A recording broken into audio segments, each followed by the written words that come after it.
Good evening to everyone who's joined in, especially from AP and Telangana and other parts of India.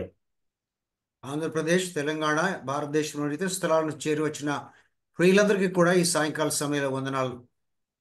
First of all, I want to thank our Lord Jesus Christ for this wonderful opportunity to be able to speak to you these 3 days.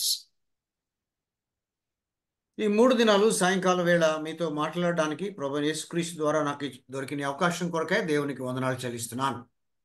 And I also want to thank and praise God for the efforts of House of God Christian Assembly Kakinada in organizing this online conference. ఈ online conference ను కాకినాడలో ఉన్నటువంటి house of God Christian assembly వారు ఏర్పాటు చేసినందుకు చేత వారికి కూడా వందనాలు తెలియజేస్తున్నాను. I'm also honored that Uncle B. John from YMC Assembly Secunderabad has agreed to translate for me. తర్జుమా చేయడానికి మరి బీజాన్ గారు నాతో ఉన్నందుకు కూడా నేను ఎంతో సంతోషిస్తున్నాను. Uncle is a dear friend of mine, and it's a matter of great joy for me that we can minister together these 3 days. ఈ 3 దినాలు ఇలాగ నాకు పరిచర్యలో కలిసి సాగడానికి మేము మా ప్రభు ఇచ్చినటువంటి అవకాశాన్ని బట్టి ఆనందిస్తున్నాను. So I've been asked to address the topic of rapture for these 3 days. ఈ 3 దినాలలో సంఘము పైకెత్తబడుటను గురించి మాట్లాడమని ప్రియులు కోరారు. It's a significant topic in the New Testament. కొత్త నిబంధనలో ఇది ప్రముఖమైనటువంటి అంశముగా ఉంది. It's a topic that we all in the assemblies must understand clearly. సంఘాలలో ఉన్న మనందరము కూడా తేటగా అర్థం చేసుకోవాల్సిన అంశంగా కూడా ఇది ఉన్నది. So in this 3-day conference, here is what I plan to do. ఈ 3 దినముల ఈ సమావేశాలలో నేను ఇలాగున సాగాలని కోరుతున్నాను. Today I will speak on the scriptural teaching on the rapture. ఈ సంఘము పైకెత్తి కొనిపోవటం దాని గురించినటువంటి లేఖనానుసారమైనటువంటి విషయాలు మీ ఎదుట ఈ దినాన్ని తీసుకుని వస్తాను. It'll be more of scriptural teaching and the teaching of the New Testament on what the rapture means and when it happens and all those details. సంఘము పైకి కొనిపోవటం గురించినటువంటి దేవుని వాక్యం మనకి ఏం నేర్పుతుందో దాని గురించినటువంటి ఏ ఏ బోధలు ఉన్నాయో ఆ విషయాలన్నీ ఈ దినాన మీ ముందు ఉంచాలని ఆశిస్తున్నాను. Tomorrow I will speak on a very practical topic, my church life in light of the rapture. రేపటి దినాన మరి సంఘము పైకెత్తబడే స్థితి మన ఎదుట ఉంటుండగా సంఘ జీవితంలో నేను ఎలాగో కొనసాగాలని దాని గురించి నేను మాట్లాడతాను. And on the third day, the final day, I'll speak about a personal life in light of the rapture. That's also a very practical topic.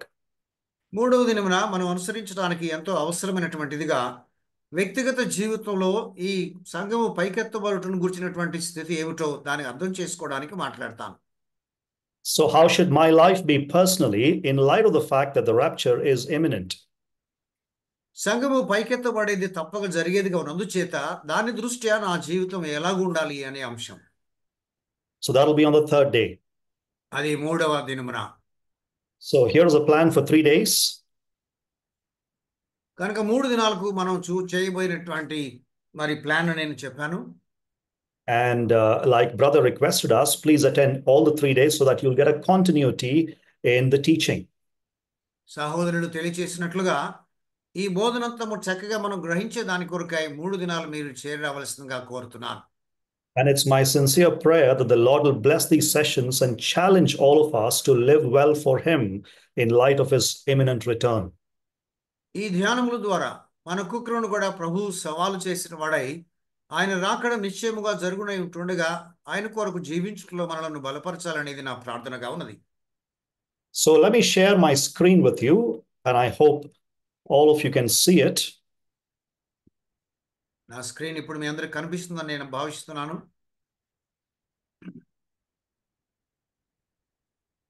Can you all see it? Can somebody affirm it, please? Yes, brother. Yeah. All right. So I'll be showing you some slides and we'll go along. You can take some notes as we talk about this significant, important topic called the rapture. సంఘము పైకెత్తబడుట అనే ఈ ఎంతో శుభప్రదమైన నిరీక్షణను గుర్చినటువంటి ప్రముఖమైనటువంటి అంశం మనం ధ్యానించుచుండగా కొంత notes ను మనం చూద్దాం. So let me begin with an introductory story here. ప్రారంభంలో ఒక కథతో నేను ప్రారంభిస్తాను. I know of someone who lost his 17-year-old daughter to heart attack. గుండె మరి ప్రమాదం బట్టి హార్ట్ అటాక్ వలన 17 సంవత్సరాల వయసులో గల కుమార్తెను పోగొట్టుకున్న ఒక వ్యక్తిని నేను ఎరుగుదును. It was a moving story of grief mixed with hope as his brother and his wife narrated the story of their loss.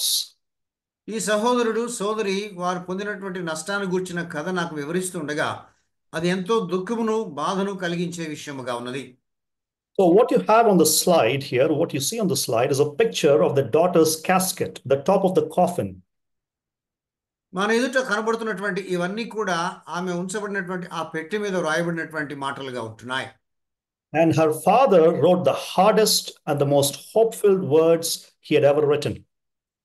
ఆమె తండ్రి ఆ పెట్టి మీద రాసినటువంటి ఈ మాటలలో ఎంతో కఠినమైనవిగా ఎంతో నిరీక్షణతో కూడినటువంటి మాటలుగా ఆయన రాసిన మాటలు ఉన్నాయి. And this is an American person. He wrote, "Baby girl, I'll meet you in the place that Christ's mercy leads. Love eternally, Dad." ఆయన రాస్తూ, చిన్న బిడ్డ, క్రీస్తు యొక్క కృప ఎక్కడకు నడిపిస్తుందో ఆ స్థలములో నేను నిన్ను తప్పగా కలుసుకుంటాను, శాశ్వతమైన ప్రేమ అని ఆయన తెలియజేస్తున్నాడు. I'll meet you in the place that Christ's mercy leads. క్రీస్తు యొక్క ఆ కరుణ ఎక్కడకు నడిపిస్తుందో ఆ స్థలముందు నేను నిన్ను కలుసుకుంటాను. Hope. నిరీక్షణ. Hope. నిరీక్షణ. One of the most beautiful blessings of the Christian faith is hope. క్రైస్తవ విశ్వాసంలో ఉన్నటువంటి ఒక అద్భుతమైనటువంటి విషయం నిరీక్షణ అనేది. Now, most people misunderstand the word hope. నిరీక్షణ అనే ఈ పదాన్ని అనేక మంది తప్పుగా అర్థం చేసుకుంటారు. We think of it as wishful thinking. ఇది మనం ఏదో ఆశతో కూడినటువంటి తలంపుగా మనం ఆలోచన దీని గురించి చేస్తాం. For example, in English we say, "I hope it will not rain tomorrow." ఉదాహరణకు మనం ఇంగ్లీష్లో చెప్పుకుంటాం కదా, రేపు వర్షం పడకూడదని నేను ఆశిస్తున్నాను అనే మాట. I hope I will write the exams well. పరీక్షలు నేను చక్కగా వ్రాస్తానని ఆశిస్తున్నాను అనే తలం. But that's not what the Bible means by the word hope. బైబిల్లో నిరీక్షణ అనే పదానికి ఇలాంటి అర్థము లేదండి. The biblical definition of hope is confident expectation. Bible గ్రంథం మనకిచ్చే ఈ నిరీక్షణ గురించినటువంటి నిర్వచనం ఏంటంటే నిశ్చయతతో కూడినటువంటి ఎదురు చూచుట అనేది. Confident expectation. ఎంతో దృఢముగా ఎదురు చూచే ఆ అనుభూతి. Hope is a firm assurance regarding things that are unclear and unknown. మనము ఎరుగునటువంటి వాటివి, మనకు తేటగా కనబడకుండా ఉన్నటువంటి సంగతులను గుర్చినటువంటి నిశ్చయతను ఈ నిరీక్షణ తెలుపుతోంది. Hope is a firm assurance about things that we are unaware of fully and they are unclear to us as well. మనము ఏదైతే ఎరుగుకుండా ఉన్నామో, ఏది మనకు తేటగా అర్థం కాకుండా ఉన్నదో వాటిని గూర్చినటువంటి నిశ్చయతను మనకు చూపేది నిరీక్షణ. Hope is a fundamental component of the life of the righteous person. నీతిగల లేక విశ్వాస యొక్క జీవితంలో నిరీక్షణ అనేది అదొక ప్రాథమికమైనటువంటి సూత్రముగా సత్యముగా ఉన్నది. And without hope, life loses its meaning. నిరీక్షణ లేకపోయినట్లయితే జీవితము తన ఆ భావాన్ని అర్థాన్ని కోల్పోయేదిగా ఉంది. Now listen very carefully, please. దయచేసి జాగ్రత్తగా వినండి. Whenever the New Testament writers talk about hope, they always connect hope with eschatology. నిరీక్షణ అనే ఈ పదాన్ని క్రొత్త నిబంధనలో రాసినటువంటి ఆ రచయితలు అంత్య దినాలలో సంభవించబోయే ఆ సంభవాలను గూర్చినటువంటి సంగతిగా దీన్ని రాస్తున్నారు. They always connect hope with the second coming of the Lord Jesus Christ. ప్రభువైన యేసుక్రీస్తు యొక్క రెండవ రాకడతో దీనిని జత చేసి వారు ఎప్పటికీ కూడా రాశారు. In every context of the New Testament, whenever the word hope is used, it is always connected to the second coming of the Lord Jesus Christ. క్రొత్త నిబంధనలో ఏ సందర్భంలోనైనా నిరీక్షణ అనే ఈ పదం ఎక్కడ మనకు కనపడేదిగా ఉన్నదో అది యేసుక్రీస్తు ప్రభు యొక్క రెండవ రాకడను సూచించేదిగా ఉంటూ ఉన్నది. Let me look at some verses here. కొన్ని వచనాలు ఇక్కడ మనం చూద్దాం. For example, Titus 2:13. రెండో తిమోతి పత్రిక 2వ అధ్యాయం 13వ వచనం ఉదాహరణకు. Titus 2:13, uncle. తీతు పత్రిక 2:13. క్షమించండి. While we wait for the blessed hope, the appearing of the glory of our great God and Savior Jesus Christ. మహాదేవుడును మన రక్షకుడైన యేసుక్రీస్తు మహిమ యొక్క ప్రత్యక్షత కొరకు ఎదురు చూచుచు అని చూస్తున్నాం. You notice here that our hope, the blessed hope, is connected to the coming of the Lord Jesus Christ, the return of Christ. ఈ శుభప్రదమైన నిరీక్షణ ప్రభువైన యేసుక్రీస్తు తిరిగి రానయ్యున్నటువంటి దానితో ఇక్కడ ముడిపడి ఉన్నది. Look at one more verse here, or a couple of verses. 1 Corinthians 1, verses 7 and 8. మొదటి కొరింథీ పత్రిక 1వ అధ్యాయం 7-8 వచనాలు చూడండి. Therefore, writes Paul, you do not lack any spiritual gift as you eagerly wait for the Lord Jesus Christ to be revealed. He will also keep you firm to the end so that you'll be blameless on the day of our Lord Jesus Christ. మన ప్రభువైన యేసుక్రీస్తు ప్రత్యక్షత కొరకు ఎదురు చూస్తున్నారు. మన ప్రభువైన యేసుక్రీస్తు దినమందు మీరు నిరపరాధులై ఉన్నట్లు అంతము వరకు ఆయన మిమ్మల్ని స్థిరపరచును అని చూస్తున్నాం. You see here again that hope is connected to eschatology, or the second coming of the Lord Jesus Christ. ఇక్కడ కూడా నిరీక్షణ అనే పదం యేసుక్రీస్తు ప్రభు యొక్క రెండవ రాకడను సూచించే ఈ అంత్యదినముల సంభవముతో జత చేయబడింది. So whenever the word hope is used in the New Testament, always, in every context, invariably, it is connected to the coming or the return of the Lord Jesus Christ. ఇలాగను క్రొత్త నిబంధనలో నిరీక్షణ అనే పదం మనం ఎక్కడెక్కడ కనిపించినా సరే అది ప్రభువైన యేసుక్రీస్తు యొక్క రెండవ రాకడను సూచించే సందర్భముగా ఉంటూ ఉన్నది. Now hear me please. దయచేసి నా మాటలు వినండి. The New Testament writers don't just connect our hope with the second coming of the Lord Jesus Christ, but they want the life of the church and the ethics of the church to be defined by that hope.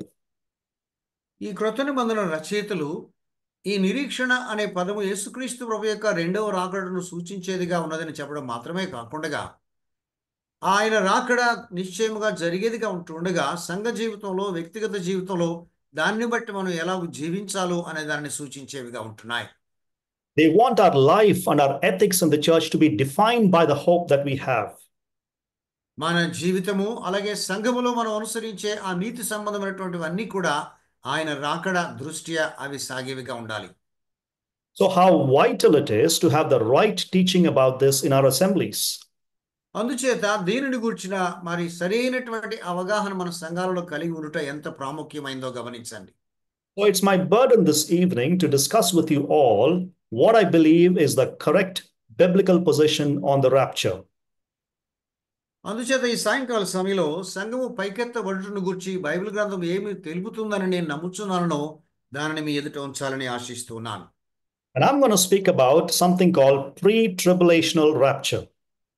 ఈ సమయంలో 1000 ఏండ్ల పాలన కంటే ముందుగా జరిగే ఈ పైకెత్తబడే స్థితిని గురించి మీతో మాట్లాడాలనుకుంటున్నాను.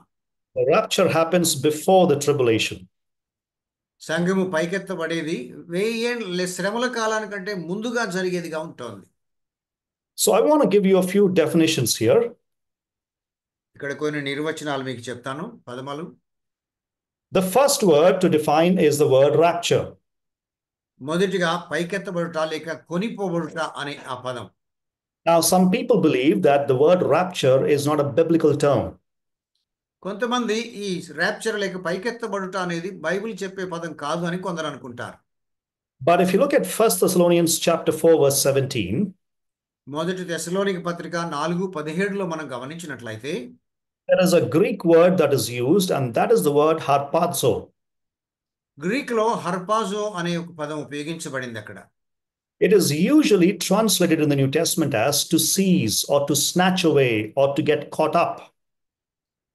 దీనిలో మనం తర్జుమా చూచినట్లయితే పైకెత్తబడుట లేక పట్టబడి తీసుకొని పోబడుట అనే వంటి పదాలు లేక భావం ఇక్కడ మనకు వచ్చేదిగా ఉంది. దీని వలన Snatch away or to seize something. మనం దాన్ని పట్టుకొని దాన్ని తీసుకొని పోయేది. The Latin translation of this verse uses the word rapturo. ఈ పదానికి ఉన్నటువంటి లాటిన్ భాషలోని పదం ఏంటంటే రాప్టూరో అనే పదం. And from where we get the English word rapture. దీని నుండి ఇంగ్లీష్లోని ర్యాప్చర్ అనే పదం మనకు వచ్చింది. Now the word harpazo in Greek is used 14 times in the New Testament. క్రొత్త నిబంధనలో గ్రీకులోని హర్పాజో అనే ఆ పదం 14 సార్లు రాయబడింది. In John chapter 10 verse 12, యోహాను సువార్త 10వ అధ్యాయం 12వ వచనంలో it is used with the meaning of stealing or carrying off something. తీసుకొని పోవుట లేక దొంగిలించి ఎత్తుకొని పోవుట అనే వచ్చే భావంతో అక్కడ ఉపయోగించబడింది. Forcefully snatch away something. బలవంతంగా ఏదో మనం లాక్కొని వెళ్ళేది. In Matthew chapter 11, verse 12, మత్తయి సువార్త 11వ అధ్యాయం 12వ వచనంలో it is used with the meaning of taking away or leading away by force. బలవంతముగా ఎత్తుకొని పోవుట అనే ఆ భావం వచ్చే పదంగా ఉపయోగించబడింది. And in Acts chapter 8, verse 39, అపోస్తలుల కార్యములు 8:39వ వచనంలో it is used with the idea of being carried away by the Spirit. ఆత్మ వలన కొనిపోబడుట అనే భావం వచ్చే పదముగా ఉపయోగించబడింది. So the same word is used here in 1 Thessalonians 4. అదే పదం మొదటి తెస్సలోనిక పత్రిక 4వ అధ్యాయంలో కూడా రాయబడింది. And here it refers to the catching up of the church to be united with Christ at his coming. ఈ భాగములో క్రీస్తు ఆకాశములో నుండి దిగివచ్చుచు ఉండగా సంఘమంతా ఒకటిగా పైకి కొనిపోబడుటను గూర్చి ఈ మాట తెలుపుతోంది. The Lord will come in the air. ప్రభు ఆకాశంలోనికి వస్తాడు.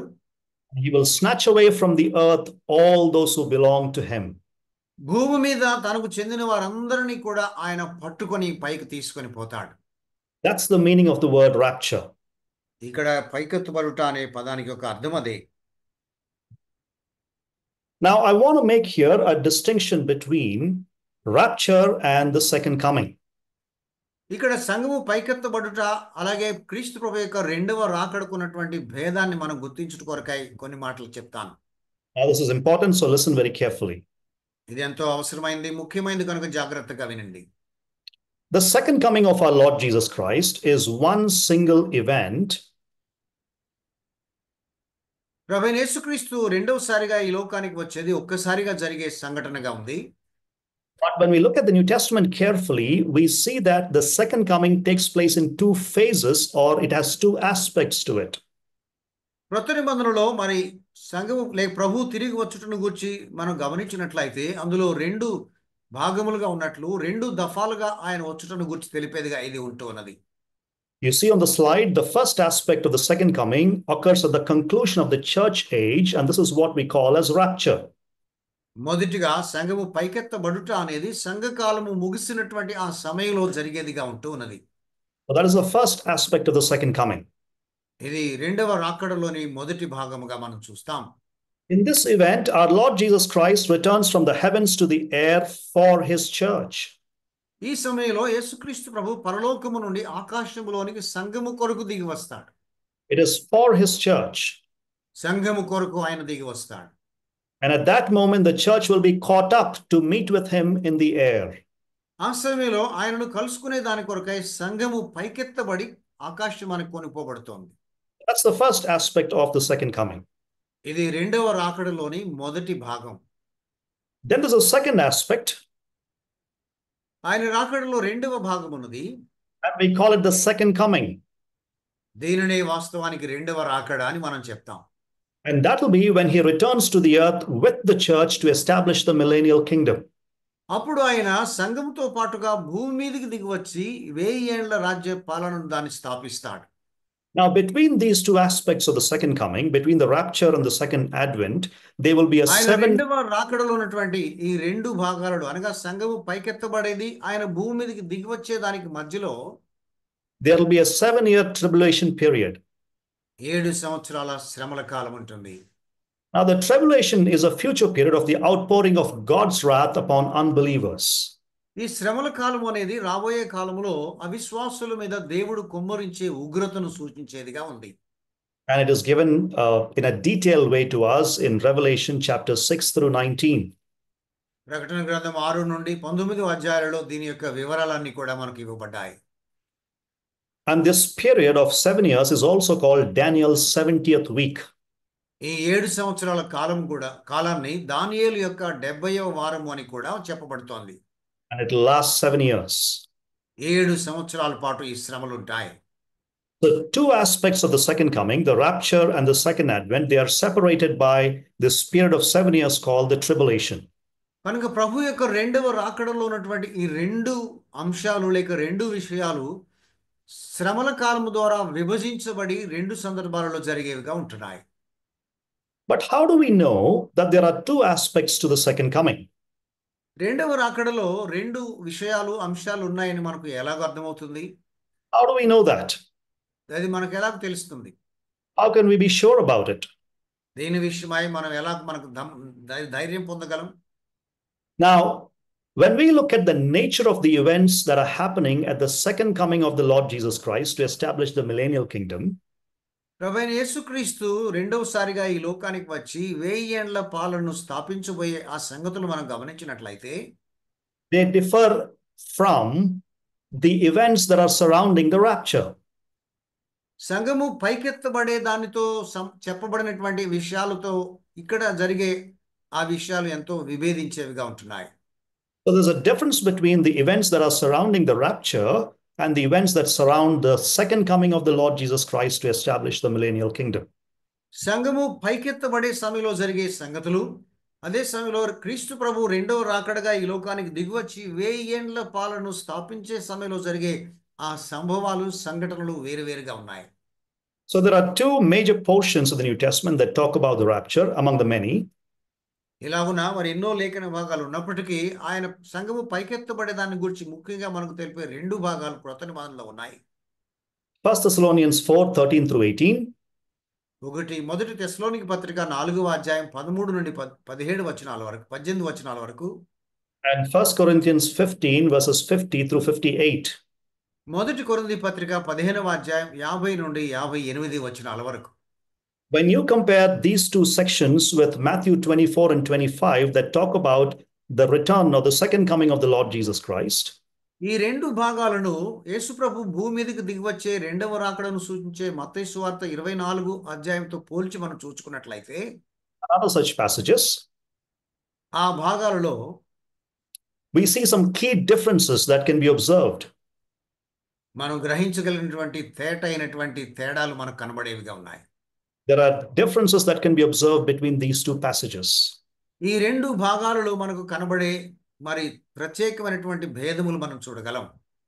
So these differences necessitate that we make a distinction between the rapture and the final event of Christ's second coming to establish the millennial kingdom.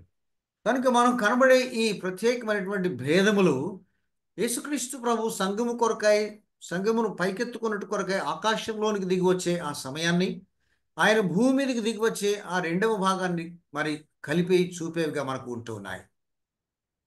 There's a distinction. It must be made because of the differences that surround these two events. ఈ 2 సందర్భాలు మనం గమనించినట్లయితే ఆ రెండింటికి ఉన్నటువంటి ఆ భేదాలలో ఉన్నటువంటి ఆ ప్రత్యేకతను మనం గమనించాల్సిన అవసరం ఉన్నది. So let me give you a few differences between the rapture and the second coming. సంఘము పైకెత్తబడుటకు క్రీస్తు ప్రభు రెండవ రాకడగా భూమి మీదకి దిగివచ్చడానికి ఉన్నటువంటి కొన్ని భేదాలు మనం చూద్దాం. There are many that we can list, but I just have listed 6 for us for this evening. అనేక మనం చూడవచ్చు కానీ మన కొరకై 6 ఈ సమయంలో మీ ఎదుటికి నేను తీసుకువస్తున్నాను. Now, in the rapture, సంఘము పైకెత్తబడే సమయంలో the first one is that Christ will come in the air. క్రీస్తు ఆకాశానికి దిగి వస్తాడు. You can see that very clearly in 1 Thessalonians chapter 4, verse 16. మొదటి తెస్సలోనిక పత్రిక 4వ అధ్యాయం 16 వచనంలో దాన్ని మనం తేటగా చూడగలం. But on the other hand, in the second advent, Christ will come to the earth with his feet touching the Mount of Olives. రెండవ వైపున క్రీస్తు యొక్క రెండవ రాకడలో ఆయన ఒలీవ పర్వతం మీదకి ఆయన దిగి వస్తాడు శరీరరీతిగాని మనం చూస్తున్నాం. His feet will touch the Mount of Olives. ఆయన పాదములు ఒలీవ పర్వతాన్ని తాకేవిగా ఉన్నాయి. So we see that in Zechariah chapter 14 and verse 4. Zechariah 14వ అధ్యాయం 4వ వచనంలో దాన్ని మనం చూస్తాం. In the first event, we see that he will come in the air to take the church away. But in the second event, we see that he will come to the earth with his feet touching the Mount of Olives. మొదటి సందర్భంలో ఆయన ఆకాశమునకు దిగివచ్చి సంఘమును తన యొద్దకు పైకెత్తుకునేవాడుగా ఉంటూ ఉండగా, రెండవ సందర్భంలో ఆయన ఒలీవ పర్వతం మీద తన పాదమును మోపి భూమి మీదకి దిగి వచ్చేవాడుగా ఉన్నాడు. That's the first difference. ఇది మొదటి భేదం ఈ రెండింటికి. Then we move to the second difference. రెండవ భేదాన్ని మనం చూద్దాం. The second difference is the rapture involves a coming for the saints to take them to the Father's house. రెండవ భేదం ఏమిటంటే విశ్వాసులను అనగా పరిశుద్ధులను తండ్రి ఇంటికి తీసుకుని పోవట కొరకై ఆయన ఆకాశానికి వచ్చేవాడుగా మొదట ఉన్నాడు. So he will come for the church. అందుచేత ఆయన సంఘము కొరకై ఆ మొదటగా వస్తాడు. But in the second advent, it is a coming with the church or with the saints to establish the millennial reign. రెండవ రాకడలో మనం గమనించినట్లయితే భూమి మీదకి ఆయన దిగివచ్చుచుండగా సంఘముతో పాటుగా భూమి మీదకి దిగివచ్చి 1000 ఏండ్ల పాలన ఆయన స్థాపిస్తాడు. That's the second difference. అది రెండవ భేదం. The third difference is that the rapture is a mystery revealed only in the New Testament. మూడవ భేదం మనం గమనించినట్లయితే సంఘము పైకెత్తబడుట అనే ఈ మర్మము క్రొత్త నిబంధనలో మాత్రమే మనకు చెప్పబడింది. Paul says, "Behold, I tell you a mystery."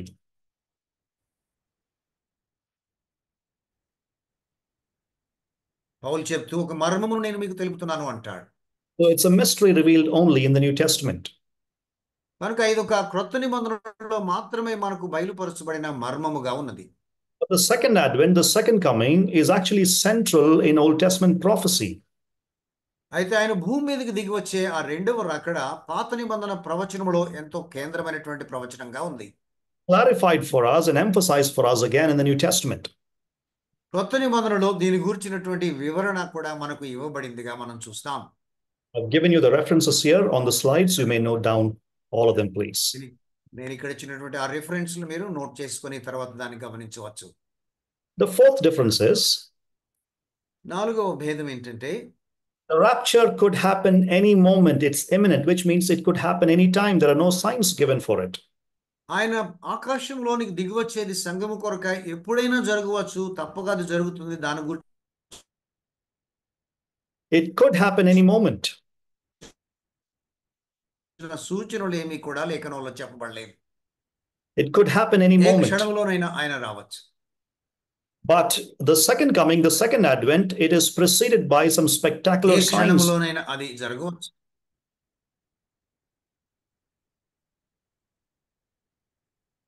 అయితే ఆయన రెండవ రాకడ భూమి మీదకి ఆయన వచ్చి ఉండగా పడ్డాయి. So there are some spectacular signs given to us that will precede the return, the second coming of the Lord Jesus Christ. ప్రభువైన యేసుక్రీస్తు భూమి మీదకి రెండవసారిగా దిగివచ్చుండగా దాని గురించి మనకు చెప్పబడినటువంటి సూచనలు తేటగా మనకు ఉన్నాయి. So that is given to us in Matthew 24 and Revelation chapters 6 through 19. మత్తయి సువార్త 24వ అధ్యాయంలో ప్రకటన 6 నుండి 19వ అధ్యాయాలలో ఆ సూచనలు మనకున్నాయి. The fifth difference is ఐదవ భేదం ఏంటంటే the primary purpose of the rapture is deliverance of the saints from this world. ఆయన ఆకాశమును దిగివచ్చి సంఘాన్ని పైకెత్తుకుని పోయే దానిలో విశ్వాసులను ఈ లోకములో నుండి విడిపించేది ముఖ్యమైనటువంటి పనిగా ఉన్నది. Deliverance is the main purpose. పరిశుద్ధులను విమోచించేది లేక విడిపించేది ముఖ్యమైన ఉద్దేశం. But the main purpose or the primary purpose of the second advent is a judgment of unbelievers and the establishment of the millennial kingdom. అయితే భూమి మీదకి దిగివచ్చే ఆయన ఆ రెండవ రాకడ అవిశ్వాసులుగా ఉన్న వారికి తీర్పు తీర్చడానికి మరియు 1000 ఏండ్ల పరిపాలనను ఆయన స్థాపించుట కొరకై రాజ్యము స్థాపించుట కొరకుగా ఉండేది. And the last difference that we see మనం చూసే ఆరవ భేదం ఏంటంటే that the rapture fulfills the promises given to the church where Jew and Gentile distinctions don't exist in the church. సంఘము పైకెత్తబడుతూ ఉండగా సంఘమునకు ఇవ్వబడినటువంటి ఆ వాగ్దానములు అనగా యూదులు అలాగే అన్యులు కూడా ఒకటిగా చేయబట్టు అనేది నెరవేర్పుట అక్కడ మనం చూస్తాం. It's a fulfillment of the promises given to the church. అది సంఘమునకు ఇవ్వబడినటువంటి ఆ వాగ్దానముల యొక్క నెరవేర్పుగా ఉన్నది. But on the other hand, the second advent, it fulfills the promises given to Israel, promises in the covenants made in the Old Testament. మరొక వైపున ఆయన భూమి మీదకి దిగివచ్చే ఆ రెండవ రాకడ యూదులకు లేక ఇశ్రాయేలులకు ఆయన ఇచ్చినటువంటి ఆ వాగ్దానములను నెరవేర్చుట కొరకుగా ఉంటూ ఉన్నది. So although we do see some common aspects, the events surrounding the rapture are different from the events surrounding the second coming after the tribulation period. ఇలాగున ఈ రెండింటిని మనం పరిశీలించుతుండగా రెండింటిలో మనకు సమాంతరంగా కనబడే కొన్ని విషయాలు ఉన్నప్పటికీ కూడా మొదటి దఫాగా ఆయన ఆకాశానికి దిగి వచ్చినప్పుడు రెండవసారిగా భూమి మీదకి దిగి వచ్చినప్పుడు జరిగే ఆ సంగతులు వేరువేరుగా ఉంటున్నాయి. So we must make a distinction between these two aspects of the second coming. అందుచేత ఆయన రెండవ రాకడలో ఉన్నటువంటి ఈ రెండు విషయాలకు ఉన్నటువంటి భేదాన్ని మనం తేటగా గుర్తించాలి. So the one single event called the second coming of the Lord Jesus Christ has two aspects to it. One is called the rapture and the other one 7 years later after the tribulation is the second advent or the return of the Lord Jesus Christ. క్రీస్తు రెండవ రాకడాని ఒకటిగా మనకు సూచించబడుచున్నటువంటి ఈ అంశాన్ని మనం గమనించినట్లయితే ఇందులో రెండు విషయాలు ఉన్నాయి. మొదటిగా సంఘము పైకెత్తబడుట కొరకై ఆయన ఆకాశంలోనికి దిగి వచ్చేవాడుగా ఉంటున్నాడు. రెండవదిగా భూమి మీదకి దిగి వచ్చిన వాడై 1000 ఏండ్ల రాజ్యాన్ని స్థాపించేవాడుగా రెండవసారి ఉంటున్నాడు. Then I want to move to another topic called the Day of the Lord. I just want to take about 4 or 5 minutes to clarify what is the Day of the Lord. తర్వాత రెండవదిగా ప్రభు దినము అనే అంశాన్ని గురించినటువంటి విషయాలు 3 లేక 4 నిమిషాల్లో నేను వివరిస్తాను. All these topics, all these subjects are important for us to understand what we're going to deal with later. ఈ అంశాలన్నీ కూడా తర్వాత మనం ధ్యానించబోయే సంగతులు గ్రహించడానికి ఎంతో ముఖ్యమైనవిగా అవసరమైనవిగా ఉన్నాయి. Now, the Day of the Lord is a common theme in biblical theology, especially in the prophets. ప్రభు దినము అనేది ప్రత్యేకంగా ప్రవక్తల సూచనలు లేక వాటి రాతలలో ఎంతో మామూలుగా కనబడేదిగా ఉంటుంది. It is a major unifying theme, especially in the minor prophets. చిన్న ప్రవక్తలలో మనం గమనించినట్లయితే అందరినీ ఒకటిగా చేసే చాలా ప్రాముఖ్యమైనటువంటి అంశముగా ఇది ఉంటుంది ప్రభు దినం అనేది. The exact phrase, the Day of the Lord, in the Old Testament Hebrew scriptures, it is found about 15 times. ప్రభు దినము అనే ఈ ప్రత్యేకమైనటువంటి మాట పాత నిబంధనలో మనకు దాదాపుగా 15 సార్లు కనబడేదిగా ఉంది. And 13 of those times it is found in the minor prophets. 50 సార్లు క్షమించండి, ఈ 50లో 30 సార్లు చిన్న ప్రవక్తల పుస్తకాలలో మనం చూస్తాం. Until 15 and 13, 1, 5 and 1. సారీ క్షమించండి, 15 సార్లు కనబడుతుండగా వాటిలో 13 సార్లు చిన్న ప్రవక్తలలో మనకు కనబడుతాం. Yeah, let me say that again. So the phrase, the Day of the Lord, is found 15 times in the Hebrew scriptures. ప్రభు దినము అనే మాట హెబ్రీ లేఖనాలలో 15 సార్లు మనకు కనబడుతుండగా 13 of those 15 times it is found in the minor prophets. వాటిలోని 13 సార్లు చిన్న ప్రవక్తల గ్రంథాలలో మనకు కనబడుతాం. Now there are many variants for this phrase as well. ఈ ప్రభు దినము అనే పదము పలు రకాలుగా చెప్పబడిందిగా మనం చూస్తాం. For example, it's called the Day of the Wrath of Yahweh. యెహోవా యొక్క ఉగ్రత దినము అని కూడా ఇది చెప్పబడింది. It is called that day. ఆ దినము అని పలుకబడింది. Yahweh has a day. యెహోవా దినము అని మనం చూస్తాం. So when you include all these usages as well, the list is much longer than 15. ఈ అర్థాలు వచ్చే పదాలన్నింటినీ కూడా మనం కలుపుకున్నట్లయితే ఈ పదము 15 కంటే ఎక్కువ సార్లు మనకు కనబడుతోంది. But the reference to the Day of the Lord begins in Isaiah chapter 2 and goes all the way till Malachi chapter 4. ప్రభు దినము అనే ఈ మాట యెషయా గ్రంథము 2వ అధ్యాయం మొదలుకొని మలాకి 4వ అధ్యాయం వరకు కూడా మనకు కనబడుతోంది. Now when we survey these texts, we come to understand something about the Day of the Lord.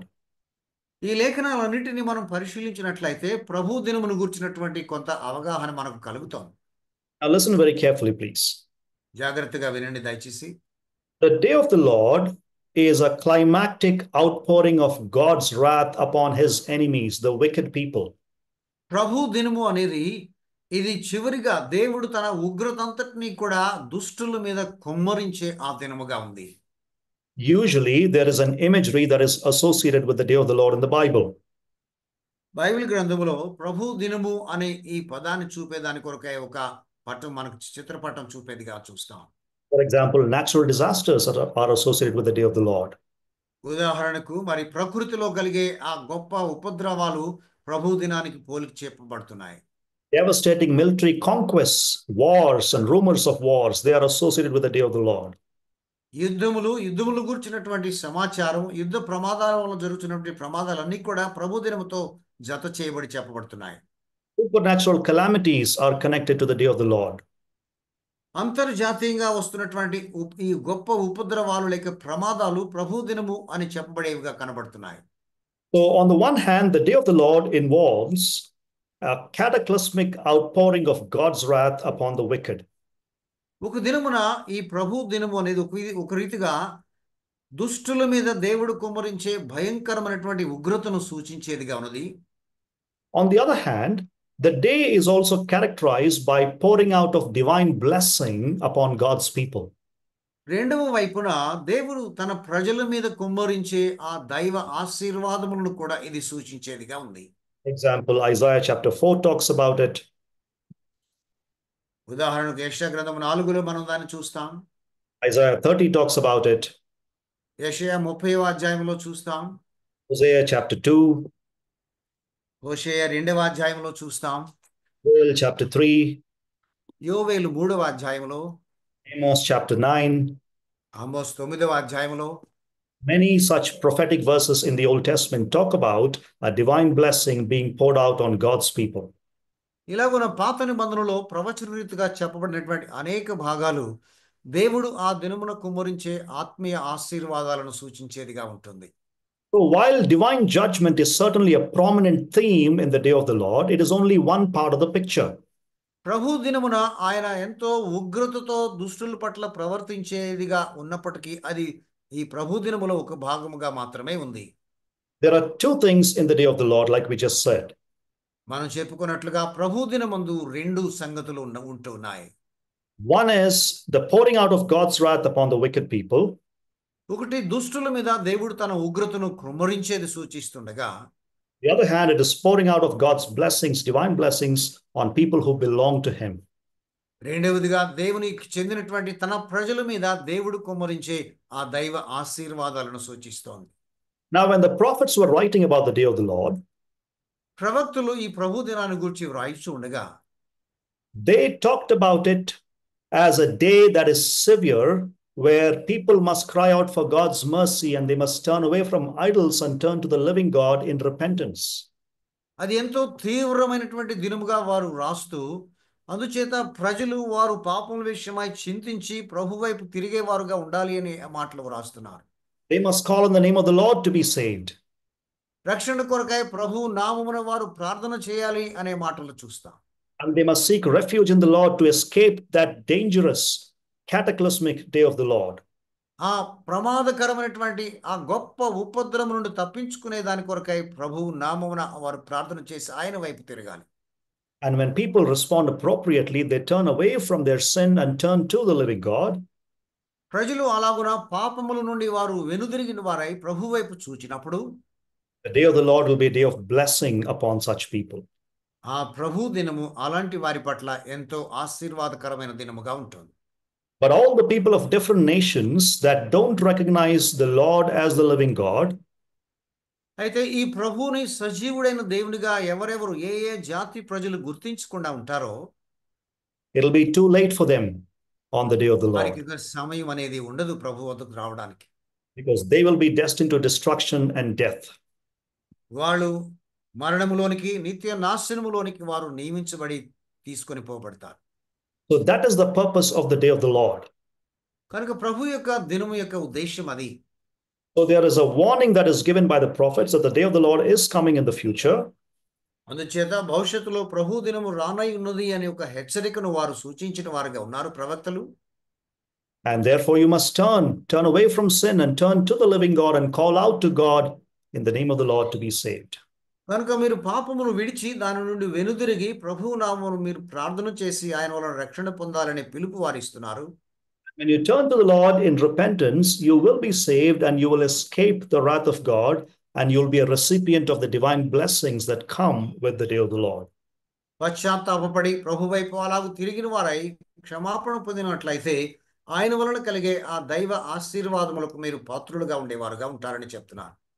Those who reject God, అయితే ఎవరు దేవుని తృణీకరిస్తారో, those who continue to remain in sin, పాపములోనే ఇంకా నిలిచి ఉండడానికి కోరుకుంటారో, they will be destined to destruction and death, as there will be an outpouring of God's wrath upon such people when Yahweh comes in his day.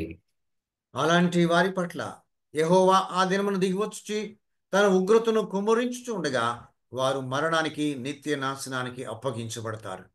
So my point here is, ఇక్కడ మనం గమనించాల్సిన point ఏంటంటే, an accurate biblical understanding of the day of the Lord requires us to recognize that the day has two sides to it. One, it is a day of wrath, but on the other hand, it is a day of blessing to his people. ప్రభు దినాన్ని గురించి సరిగా క్రమంగా మనం అర్థం చేసుకోవాలి అంటే ఇందులో రెండు భాగాలు ఉన్నాయని మనం గుర్తించాలి.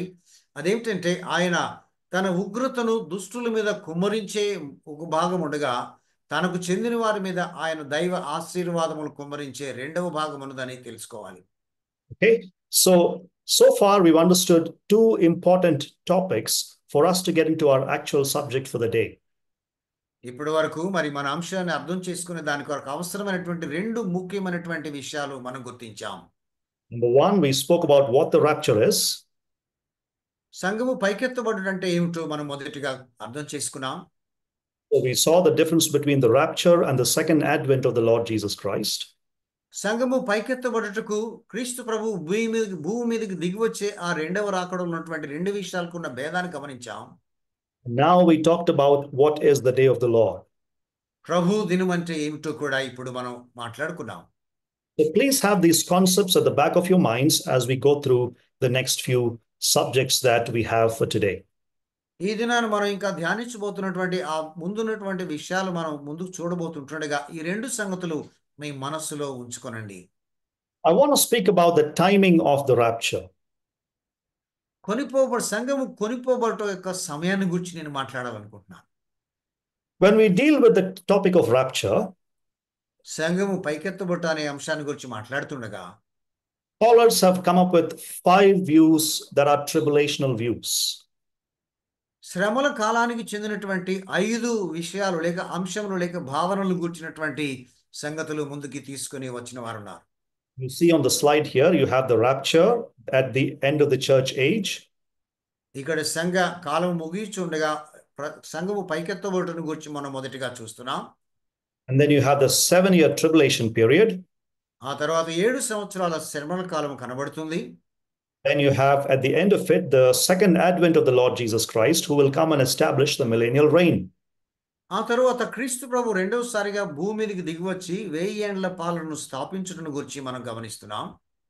So regarding the timing of the rapture, scholars have come up with 5 different ways of looking at it.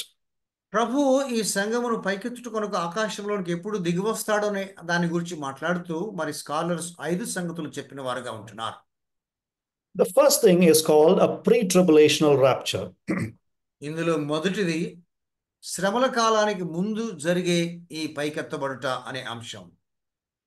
Pre-tribulationalists argue for a 7-year gap between the rapture, which happens before the tribulation, and the second advent, which happens at the end of tribulation. సంఘము పైకెత్తబడుట అనేది ఈ శ్రమల కాలానికంటే ముందుగా జరుగుతుందని, శ్రమల కాలం 7 సంవత్సరాల నుండి ఆ తర్వాత 1000 ఏండ్ల పాలన కొరకై ప్రభు దిగి వస్తాడని ఈ భావన నమ్మే వేద పండితులు చెప్తున్నారు. So the teaching that the rapture will occur before the tribulation, that's why it's called pre-tribulation. శ్రమల కాలానికంటే ముందుగా ఈ సంఘము పైకెత్తబడుతుందని ఇది అంశముగా ఇది ఉన్నందు చేత శ్రమల కాలానికి పూర్వము ఇది జరిగే మాటగా మనం చూడగలం. I will teach you the other 4 things as well, what scholars believe, but then I will come to what is the biblical understanding of the tribulation. ఈ పండితులు చెప్పే మిగిలిన 4 విషయాలు కూడా నేను మీకు చెప్పిన తర్వాత బైబిల్ మనకు నేర్పుతుందని నేను భావించే ఈ శ్రమల కాలానికి ముందు జరిగే సంఘము పైకెత్తబడటం గురించి మాట్లాడతాను. The second thing that scholars talk about is something called the mid-tribulational rapture. కొంతమంది పండితులు ఏమని చెప్తారంటే శ్రమల కాలపు మధ్య భాగములో ఈ సంఘము పైకెత్తబడుతుంది అని చెప్తారు. Some of them teach that the church will go through the first half of tribulation and then it will be raptured. వారిలో కొంతమంది ఏం చెప్తారంటే మొదటి 3.5 సంవత్సరాల కాలము శ్రమలు అయిపోయిన తర్వాత సంఘము పైకెత్తబడుతుంది, ఆ తర్వాత శ్రమ కాలం కొనసాగుతుందని వారు చెప్తారు. So they see a gap of 3.5 years between the rapture and the second advent of the Lord Jesus Christ. అందుచేత ఈ శ్రమల కాలానికి ప్రభువైన యేసుక్రీస్తు ఆకాశంలోనికి దిగివచ్చేదానికి మధ్యలో 3.5 సంవత్సరాల కాలం ఉంది అని వారు చెప్తారు. Then there's a third view that some scholars teach, and that is called post-tribulational rapture. కొంతమంది పండితులు చెప్పే మరొక భావన ఏంటంటే ఈ శ్రమల కాలము అయిపోయిన తరువాత సంఘం కొరకై ప్రభు ఆకాశానికి దిగి వస్తాడు అని చెప్పేది. You see on the slide here that there is only one arrow at the end of tribulation period. So these people see that the rapture and the second coming are facets of one single event. ఈ భాగంలో మనం చూస్తున్నాం కదా, మధ్యలో ఉన్నటువంటి ఆ గీత శ్రమల కాలం అయిపోయిన తరువాత ప్రభు ఆకాశానికి దిగి వస్తాడు అనేది వారు చెప్పేదిగా ఉంటుంది. So the rapture and the second coming are part of one single event, is what they teach. కనుక వారు ఏం చెప్తారంటే శ్రమల కాలము అలాగే ప్రభు దిగి వచ్చేది కూడా ఒకేసారి జరిగేవిగా ఉంటాయి అని చెప్తారు. Then there's a fourth view taught by scholars, and that is called the partial view rapture. నాలుగవదిగా పండితులు చెప్పేది ఏంటంటే పాక్షికముగా సంఘము పైకెత్తబడుట అనే మాటను గురించి వారు చెప్పేది. You see here that there are several raptures that happen at various times during the tribulation, is what they say. శ్రమల కాలంలో ఆయా సమయాలలో వేరు సమయాలలో ఈ సంఘము పైకెత్తబడుట జరుగుతుంది అని వారు బోధిస్తారు. Each time the faithful ones will be removed from the tribulation period. అది జరిగే ప్రతిసారి కూడా నమ్మకంగా ఉన్నవారు భూమి మీద నుండి ఆకాశంలోనికి తీసుకొని పోబడతారని వారు చెప్తారు. Some people will be removed before the tribulation, and some people will be removed through the tribulation. Others will be removed after the tribulation. వారు చెప్పేది ఏంటంటే కొంతమంది శ్రమల కాలానికి ముందుగా, మరికొంతమంది శ్రమల కాలము జరుగుతూ ఉండగా, ఇంకా కొందరు శ్రమల కాలం అయిపోయిన తర్వాత పైకెత్తబడతారని వారు బోధ చేస్తారు. And they also teach that by the end of the tribulation, the entire church would have got raptured bit by bit through it. ఇలాగున శ్రమల కాలం ముగిసే సమయానికి ఒక్కొక్క భాగముగా లేక కొంతమందిగా సంపూర్ణముగా పైకెత్తబడతారనేది వారు బోధించే బోధ. The last one that scholars talk about is something called pre-wrath rapture. వేద పండితులు చెప్పే చివరిది ఏమిటంటే శ్రమల కాలానికి ముందు సంఘము పైకెత్తబడుట అనేది. Pre-wrath rapture. దానికి ముందు సంఘము పైకెత్తబడుట అనేది. This is one of the latest views. It only came out in 1990. 1990లోనే ఈ వాదన లేక ఈ బోధ ప్రారంభమైంది. They say that Christians will not be removed at the beginning of the tribulation. వారు ఏం చెప్తారంటే శ్రమల కాల ప్రారంభములో క్రైస్తవులు ఆకాశానికి తీసుకొని పోబడరని చెప్తారు. But they will only be raptured before God's wrath is unleashed upon the earth, which happens 18 months before the end of tribulation. శ్రమల కాలం ముగిసేదానికంటే 18 నెలల ముందు దేవుడు తన ఉగ్రత కుమ్మరించేవాడుగా ఉంటుండగా ఆ కుమ్మరించడానికి ముందుగా ఈ పైకెత్తబడుట జరుగుతుందని వారు నమ్ముతారు. So these are the 5 views on tribulation or rapture that scholars have taught. ఇలాగున శ్రమల కాలాన్ని గురించి లేక సంఘము పైకెత్తబడుటను గురించి మరి వాక్యం ఎరిగినటువంటి కొందరు పండితులు చెప్పే 5 విషయాలు ఇవి. But I believe that the pre-tribulational rapture is a biblical teaching on the rapture. అయితే నేను నమ్మేది ఏంటంటే సంఘము పైకెత్తబడుటను గురించి బైబిల్ బోధించే బోధ శ్రమల కాలము ప్రారంభం ముందే సంఘము పైకెత్తబడుట అనే దాన్ని నమ్ముతున్నాను. And I want to give you a biblical defense of a pre-tribulational rapture. ఇలాగ శ్రమల కాలం ప్రారంభానికి ముందే సంఘము పైకెత్తబడుతుంది అనే దానికి ఉన్నటువంటి బైబిల్లో ఉన్నటువంటి విషయాలు బోధగా మనం చూద్దాం. I hope it's clear so far, and I hope you're taking your notes and also following along. నేను చెప్పింది మీకు అర్థమైందని చక్కగా నోట్స్ రాసుకుంటున్నారని నేను అనుకుంటున్నాను. So shall we move forward? ముందుకు సాగుదామా? Okay. All right. So the first thing is what I call as a Thessalonian eschatology. ఇందులో మొదటిగా మనం వినేది ఏంటంటే తెస్సలోనీయులకు ఇవ్వబడినటువంటి ఆ అంత్య దినములను గురించినటువంటి సంభవాల సంగతి. There is somebody who's trying to write on the screen, perhaps without their knowledge. I request you in the Lord not to do that, please, because that will be confusing for people. Me screen మీద ఎవరో మీరు రాస్తున్నట్లుగా కనబడుతుంది. దయచేసి అలాంటి పని చేయవద్దని నేను మీకు మనవి చేస్తున్నాను ప్రియులారా. Okay, so I request you in the Lord not to do that, please, because it will be confusing for people. దయచేసి ఆ పని చేయకండి.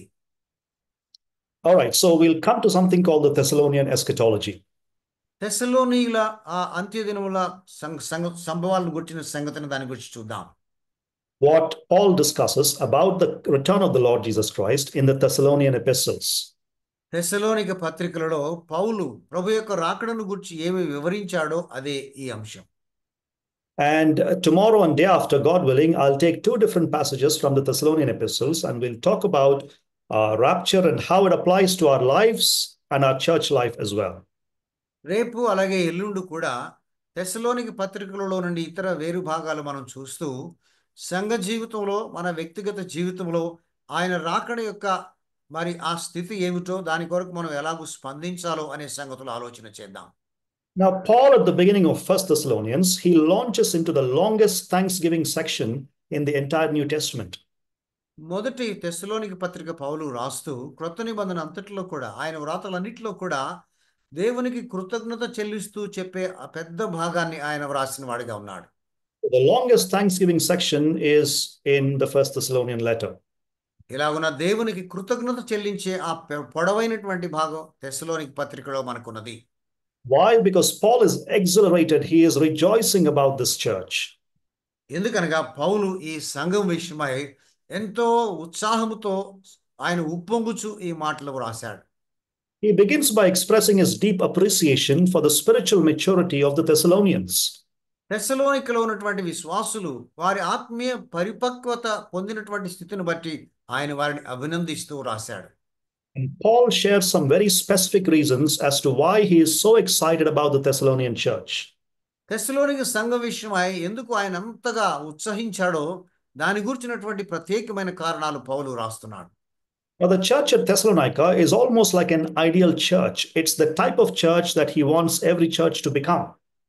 తెస్సలోనిక సంఘము ఒక మాదిరి అయినటువంటి సంఘముగా ఉన్నది. ప్రతి సంఘము కూడా అట్టి మాదిరిని అనుసరించాలి ఆయన కోరాడు. It was a model church. అది ఒక మాదిరి సంఘం. And the people throughout the entire region of Macedonia noticed the transformation in the saints of Thessalonica, and everybody talked about the church. Macedonia ప్రాంతంలో ఉన్న ప్రజలందరూ కూడా తెస్సలోనిక సంఘములో అక్కడున్న విశ్వాసులలో కలిగినటువంటి ఆ మార్పును గురించి వారు గుర్తించి దాని గురించి మాట్లాడుకున్న వారుగా ఉన్నారు. Why? Why? ఎందుచేత? What did the Thessalonians do? తెస్సలోనికలో ఉన్న వారు ఏం చేశారు? Paul says this, and listen very carefully, please.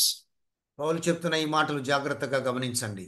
Paul says they turned away from idols and immediately began to serve the living God. వారు విగ్రహములను విడిచిపెట్టి వాటి నుండి వెనుదిరిగి వెంటనే సజీవుడైన దేవుని సేవించడం మొదలు పెట్టారంటున్నాడు. And people around were now telling Paul how effective the Thessalonians were in spreading the gospel ever since they heard the gospel from him. తెస్సలోనికలో ఉన్నటువంటి వారు సువార్త వినినప్పటి నుండి సువార్తను ఎలాగో మ్రోగించిన వారుగా ఉన్నారు అనే సంగతి పౌలు వినిన వాడుగా ఉన్నాడు. And not just that, అంతేకాదు they were also awaiting the return of God's Son. And literally the phrase is, they were awaiting the return of the Son out of the heavens. ఆకాశములో నుండి దేవుని కుమారుడు దిగివచ్చుట కొరకు వారు ఎదురు చూచిన వారుగా ఉన్నారని కూడా వ్రాస్తున్నారు. Now look at this verse, chapter 1, verses 9 and 10. మొదటి అధ్యాయం 9-10 వచనాలు చూడండి. I'll read that for you in English, and Uncle will perhaps read that for us in Telugu, and then we'll explain what we understand from these verses about the Thessalonian eschatology. English తెలుగులో కూడా దీన్ని మనం చదువుకొని ఇందులో ఉన్న భాగాన్ని అర్థం చేసుకోవడానికి ప్రయత్నం చేద్దాం. For they themselves report concerning us the kind of reception that we had among you, and how you turned to God from idols to serve the living and true God, and to wait for his Son from heaven, whom he raised from the dead, Jesus, who delivers us from the wrath to come. నీ యందు మాకెట్టి ప్రవేశము కలిగెను, అక్కడి జనులు మమ్మును గురించి తెలియచెప్పుచున్నారు. మరియు మీరు విగ్రహములను విడిచిపెట్టి జీవము గలవాడును సత్యవంతుడునకు దేవునికి దాసులగుటకును దేవుడు మృతులలో నుండి లేపిన యేసు అనగా రాబో ఉగ్రత నుండి మనలను తప్పించుచున్న ఆయన కుమారుడైన యేసు పరలోకము నుండి వచ్చునని ఎదురు చూచుటకును మీరు ఎలాగూ దేవుని వైపునకు తిరిగిరో ఆ సంగతి వారే తెలియజేయుచున్నారు. Let me make a few comments about this, and listen very carefully, please. ఇక్కడున్న కొన్ని విషయాలు చూద్దాం, జాగ్రత్తగా వినండి. When we look at the way Paul writes his letters, పౌలు రాసిన పత్రికలు మనం గమనించినట్లయితే the way he writes his letters, ఆయన పత్రికలు రాసినటువంటి ఆ తీరు, there is one significant observation that we need to make. వాటిలో ఒక ప్రత్యేకమైనటువంటి దాన్ని మనం గుర్తించాలి. He always begins every one of his letters by mentioning a few theological themes which he will expand on later in the body of his letter. ఆయన రాసినటువంటి ఆ వ్రాతలలో ప్రతి దానిలో కూడా వేదాంత సంబంధమైనటువంటి కొన్ని అంశములు ఆయన ప్రారంభంలో వాటిని ప్రస్తావించి ఆ తరువాత దానిని వివరించిన వాడుగా ఉంటూ ఉన్నాడు. In the body of the letter, he would expand on those theological themes that he mentioned at the beginning of the letter. ప్రారంభములో అలాగూ ఆయన మొదలు రాసినటువంటి ఆ వేదాంత సంబంధమైనటువంటి ఆ అంశములను ఆ పత్రికలోనే మరి ముందుకు సాగుచుండగా వాటిని వివరంగా రాసిన వాడుగా ఉంటున్నాడు. That's always the way he writes. You see all of his 13 epistles, that is the way he writes. ఆయన రాసిన 13 పత్రికలలో కూడా ఇలాగే ఆయన రాయుట మనం చూడగలం, మీరు గమనించగలరు. In the introduction, he is not merely picking up some random theological themes. He is only picking up those themes that he will expand on later in the body of the letter. ఆయన ఉపోద్ఘాతము రాయిచుంటుండగా ఏవో కొన్ని వేదాంత సంబంధమైన పదములు ఊరికే వ్రాయడం మాత్రమే కాకుండా ఆ పత్రికలో ఏ పదాలు ఏ అంశములు వివరించనై ఉన్నాడో దానికి చెందిన వేదాంత సంబంధమైనటువంటి పదములు మాత్రమే ఉపయోగించాడు. Now, with that introduction, look at this verse. ఈ వచనాన్ని చూడండి, మనసులో ఈ తలంపులు పెట్టుకొని. The last part of verse 10, Jesus who delivers us from the wrath to come. చివరిలో మనకు మధ్యలో ఉన్నది 10వ వచనం భాగంలో ఉన్నది, ఉగ్రత నుండి మనల్ని తప్పించుతున్న ఆయన కుమారుడైన యేసు. Jesus who delivers us from the wrath to come. ఉగ్రత నుండి మనల్ని తప్పించుతున్న ఆయన కుమారుడైన యేసు. So there are two major themes here that Paul is mentioning. కనుక పౌలు ఈ భాగములో రెండు ముఖ్యమైనటువంటి అంశములు ప్రస్తావిస్తున్నాడు. Two major theological themes that he's mentioning in this verse. ఈ వచనములో వేదాంతపరమైన రెండు ముఖ్యమైనటువంటి అంశములు ప్రస్తావిస్తున్నాడు. What is the theme of deliverance that comes through Jesus, deliverance by Jesus? యేసు ద్వారా కలిగే ఆ విడుదల లేక తప్పించబడే ఆ స్థితి. Number two, he is also talking about the wrath to come. రెండవదిగా రాబోయే ఉగ్రతను గురించి కూడా మాట్లాడుతున్నాడు. And the word wrath here has a definite article in front of it. It is the wrath to come, not just any wrath, but it is the wrath to come. ఉగ్రతను గురించి ఆయన మాట్లాడుచుండగా అది నిశ్చయముగా జరగబోయే దాని గురించి చెప్తూ రాబోయే ఉగ్రత అని మనకు తెలుగులో రాస్తున్నాడు. It is not a random wrath, but it is the wrath to come. It is a definite wrath that he is referring to. అది ఏదో ఒక ఉగ్రత కాదు, నిశ్చయముగా రానయ్యున్నటువంటి ఉగ్రత అని దాని గురించి ఆయన మాట్లాడుతున్నాడు. Now there are two themes we mentioned. రెండు సంగతులు మనం చెప్పుకున్నాం. Number one is the deliverance by Jesus that Paul is mentioning here. మొదటిది యేసు ద్వారా కలిగే ఆ తప్పించబడే స్థితి లేక విమోచించబడే స్థితి యేసు ద్వారా కలుగుతుంది. Number two is the wrath to come. రెండవది రానయ్యున్నటువంటి ఉగ్రత.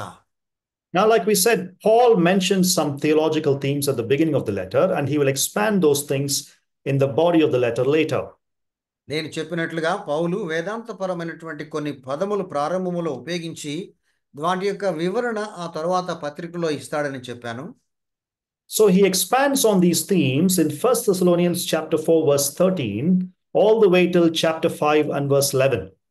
ఈ అంశములను మొదటి తెస్సలోనిక పత్రిక 4వ అధ్యాయం 13వ వచనం నుండి 18వ వచనం వరకు ఆయన వివరించేవాడుగా ఉంటున్నాడు.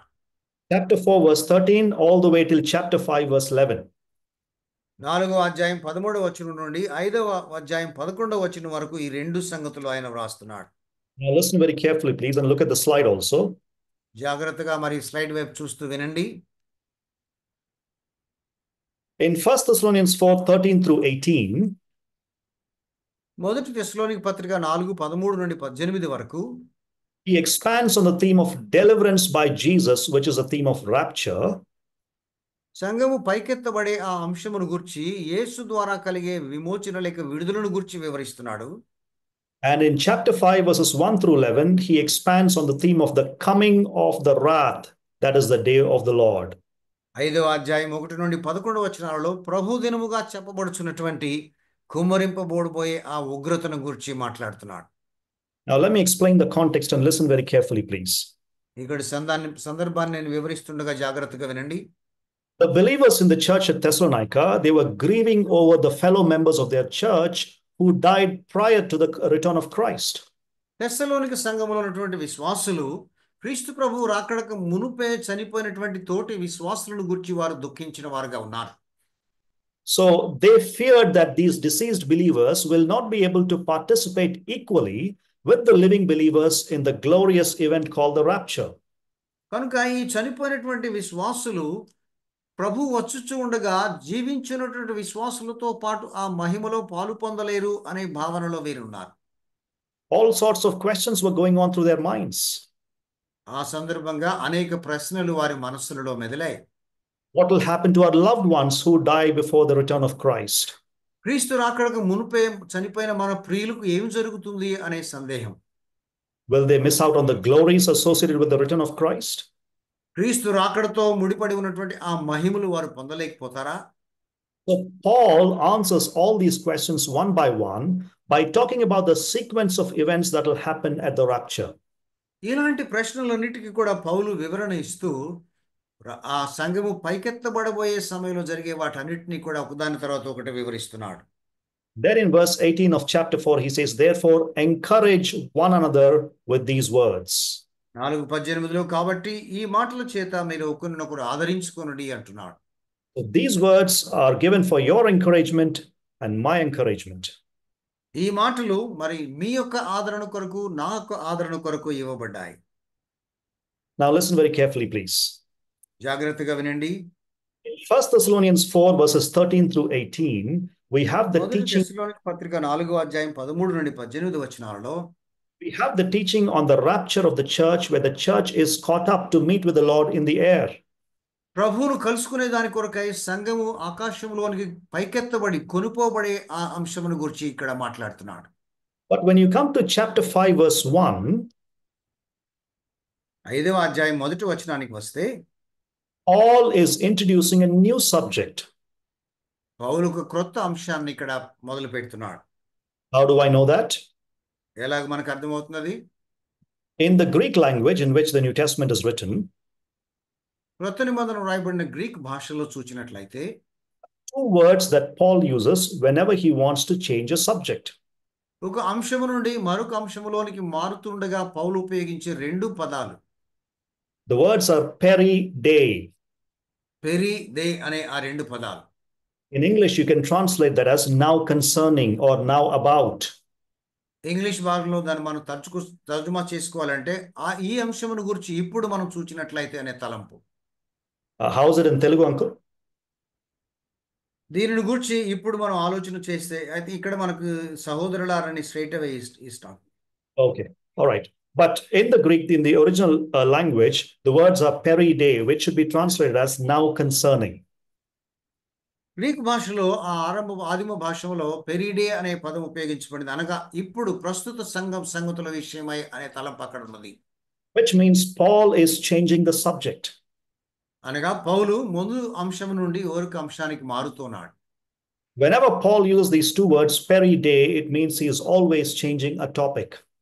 పౌలు ఈ పెరిడే అనే ఈ పదాన్ని గ్రీక్ భాషలో ఎక్కడెక్కడ ఉపయోగించాడో దానికి ముందు ఉన్న ఒక అంశము దాని తర్వాత వేరొక అంశం ఉన్నట్లుగా మనం చూస్తాం. So from 1 Thessalonians 4:13-18, Paul spoke about the rapture of the church. కనుక 4వ అధ్యాయం 1 తెస్సలోనిక పత్రిక 13-18 వరకు సంఘము పైకెత్తబడును గురించి పౌలు రాశాడు. Now from chapter 5 verse 1, he's changing the topic.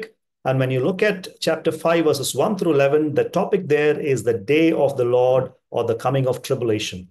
5వ అధ్యాయం 1-11 వచనాలు మనం గమనించినట్లయితే ఈ భాగంలో ప్రభు దినము అనే ఆ ఉగ్రత దినాన్ని గురించిన విషయాలు ఆయన వ్రాస్తూ ఉన్నాడు. The day of the Lord or the coming time of tribulation. ప్రభు యొక్క దినము రానయ్యున్నటువంటి శ్రమల కాలాన్ని చూపుతోంది. But notice the order of events very clearly. ఇక్కడ జరిగే ఈ సంభవాలు ఎలా ఏ క్రమంలో జరుగుతున్నాయో గమనించండి. It is first the rapture, మొదట సంఘము పైకెత్తబడుట ఉన్నది, and then the tribulation, where you see the wrath of God being poured out. ఆ తరువాత దేవుని ఉగ్రత కుమ్మరించబడే ఆ శ్రమల కాలము ఇక్కడ వ్రాయబడుతోంది.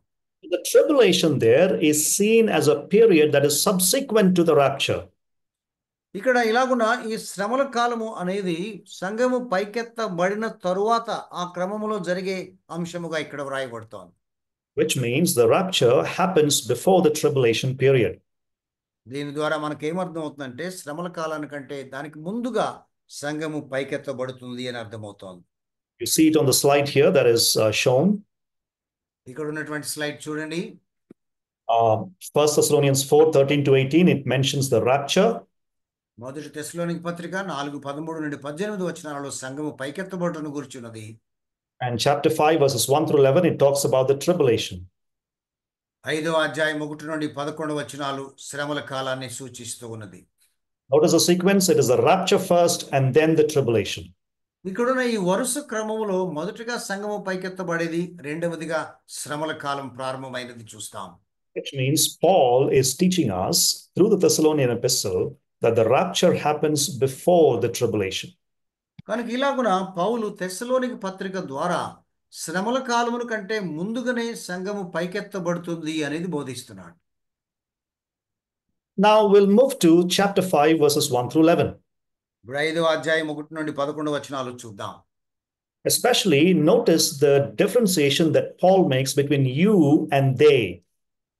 ఈ మాటలలో వారు లేక మీరు అనే ఆ పదాలు పౌలు ఎలా ఉపయోగించాడో మీరు జాగ్రత్తగా గమనించండి. He distinguishes between you and they. మీరు వారు అనే ఈ రెండు పదాల మధ్య ఇక్కడ ఆయన తేడా చూపుతున్నాడు. Notice verse 9, please. 9వ వచనం గమనించండి. For God has not destined us for wrath, but to obtain salvation through Jesus Christ our Lord. మన ప్రభువైన యేసుక్రీస్తు ద్వారా రక్షణ పొందుటకే దేవుడు మనలను నియమించెను గాని ఉగ్రత పాల్గొనుటకు నియమింపలేదు. Now this verse is very clear that we have an appointment with salvation and not with wrath. ఇలాగ మనం గమనించినట్లయితే రక్షణ విషయంలో మనకు ఒక అపాయింట్మెంట్ అనేది ఉన్నది, కానీ ఉగ్రత విషయంలో లేదు అనేది మనం గమనిస్తున్నాం. And in this context, we mention very clearly that the wrath that the believers will be delivered from is the wrath of the day of tribulation, the day of the Lord.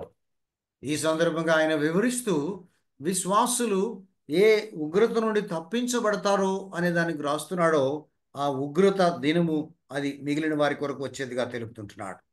So it is the wrath of the tribulation time, the 7-year tribulation period, that the church will escape. కనుక 7 సంవత్సరాల కాలం ఉగ్రత దినము లేక ఆ శ్రమల కాలమును చెప్పబడుతుండగా సంఘము దాని నుంచి విడిపించబడి ముందుగా పైకెత్తబడుతుంది. So our appointment is to be caught up with Christ. మనము నియమించబడింది క్రీస్తుతో పైకెత్తి కొనిపోబడే దాని కొరకై అంటున్నాడు. The appointment for the unbelievers is for the day of the Lord, the day of wrath. అవిశ్వాసులు నియమింపబడిందైతే ఉగ్రత దినము కొరకై, ఆ ప్రభు దినము కొరకై వారు నియమింపబడ్డారు. So what Paul is writing in 1 Thessalonians chapters 4 and 5, especially from verse 13 of chapter 4, it only fits the model of a pre-tribulational rapture. ఇలాగున అపోస్తలుడైన పౌలు ఈ 4-5 అధ్యాయాలలో మొదటి తెస్సలోనిక పత్రికలో రాసినటువంటి సంగతులు 13వ వచనం నుంచి మనం గమనించినట్లయితే మొదట సంఘము పైకెత్తబడుతుందని, ఆ తర్వాత శ్రమల కాలము ప్రారంభమవుతుందనేది మనకు ఆయన బోధ ద్వారా అర్థమవుతుంది. It is incompatible with any other model for the rapture. ఈ సంఘము పైకెత్తబడుటకు ఇతరులు చెప్పినటువంటి దేనితో కూడా ఇది సరితూగనటువంటిదిగా మనం చూస్తాం. It's very clear evidence that Paul did not expect the church to go through tribulation because Jesus rescues us from the wrath to come. యేసు రానయ్యున్న ఉగ్రత నుండి మనల్ని తప్పించేవాడుగా విడిపించేవాడుగా ఉన్నందుచేత సంఘము శ్రమల కాలంలో పాలు పొందదు అనేది పౌలు తేటగా వివరిస్తూ ఉంటున్నాడు. My dear brothers and sisters, ప్రియ సోదరి సోదరులారా, may I remind you that this is totally consistent with the gospel of Jesus Christ. యేసుక్రీస్తు ప్రభు సువార్తకు ఇదెంతో సరిపోయినటువంటిదిగా ఉన్నదని నేను మీకు జ్ఞాపకం చేస్తున్నాను. What is the promise of the gospel that Paul preached? పౌలు ప్రకటించిన సువార్త వాగ్దానం ఏంటి? The promise of the gospel is that the believer in Christ will not face the wrath of God. క్రీస్తునందు విశ్వాసిగా ఉన్నటువంటి వారు దేవుని ఉగ్రతలో పాలు పొందరు అనేది పౌలు సువార్త ద్వారా ప్రకటించాడు. So preservation from the wrath of God is part of the hope of the believer. కనుక విశ్వాసి కలిగి ఉన్నటువంటి నిరీక్షణలో దేవుని ఉగ్రత నుండి తప్పించబడుట అనేది ఒక భాగముగా ఉంది. So pre-tribulational rapture is rooted in the essence of Paul's gospel. ఇలాగన పౌలు యొక్క సువార్తలో సంఘము ఉగ్రత కంటే ముందుగానే పైకెత్తబడుతుంది అని చెప్పబడినటువంటి బోధ మనం చూస్తున్నాం. So when we talk about the rapture, we must believe that the Bible teaches that it is a rapture that happens before the tribulation. అందుచేత సంఘము పైకెత్తబడుటను గురించి బైబిల్ బోధించుచున్నదని మనం గుర్తించుచూ ఉండగా శ్రమల కాలము ప్రారంభమైన దానికంటే ముందుగానే సంఘము పైకెత్తబడుతుంది అని గుర్తించవలసిన వారంగా ఉన్నాం. I hope that has been made clear from the Thessalonian epistle. తెస్సలోనికి పత్రిక నుండి ఇది మీకు అందరికీ అర్థమైందని చెప్పి నేను నమ్ముతున్నాను. We can sync it up with the book of Revelation and get teaching from there as well, but we don't have time for that. So let me quickly move to one application here, please. ప్రకటన గ్రంథముతో కూడా దీన్ని పోల్చుకొని ఇదే భావన అక్కడ ఎలాగో వివరించబడిందో మనం చూడగలం, కానీ సమయం లేదు కనుక మనం సాగి వెళ్దాం. మరొక సంగతి మనం చూద్దాం. I want to apply it to all of us for just a brief while. కొద్దిసేపు దీన్ని మనందరికీ కూడా మనం అన్వయించుకోవాల్సిన వారంగా ఉంటూ ఉన్నాం. You know, in James chapter 4, verse 14, James says this. యాకోబు పత్రిక 4:14లో యాకోబు ఇలాగ చెప్తున్నాడు. What is your life? For you're a mist that appears for a little time and then it vanishes. మీ జీవం ఏ పాటిది, ఇంతలో కనబడి అంతలో మాయమైపోయే ఆవిరి అంటూ వారు మీరు కారా అంటున్నాడు. Now people say there are two things that are for sure. ప్రజలు రెండు సంగతులు నిశ్చయంగా ఉన్నాయని చెప్తారు. The one is death. ఒకటి మరణం, The other one is taxes. రెండవది పన్నులు కట్టేది. But let's talk about death for some time. మరణాన్ని గురించి మనం చూద్దాం. Many of us have this question in our minds. Will we see our loved ones again? మనలో అనేక మంది మన మనసులలో ఈ ప్రశ్న కలిగి ఉన్నాం. అదేంటంటే మన ప్రియులను మనం తిరిగి చూడగలమా? Deep inside, we all hope and pray that the answer is yes. మనందరి హృదయంలో మనం ఎంతో గట్టిగా నమ్మి ప్రార్థించేది ఏంటంటే మన ప్రియులు మనం తిరిగి చూస్తాము అని. But can we be sure about it? ఈ విషయమై మనకు నిశ్చయత కలిగి ఉండగలమా? After all, the newspapers are filled with stories of death.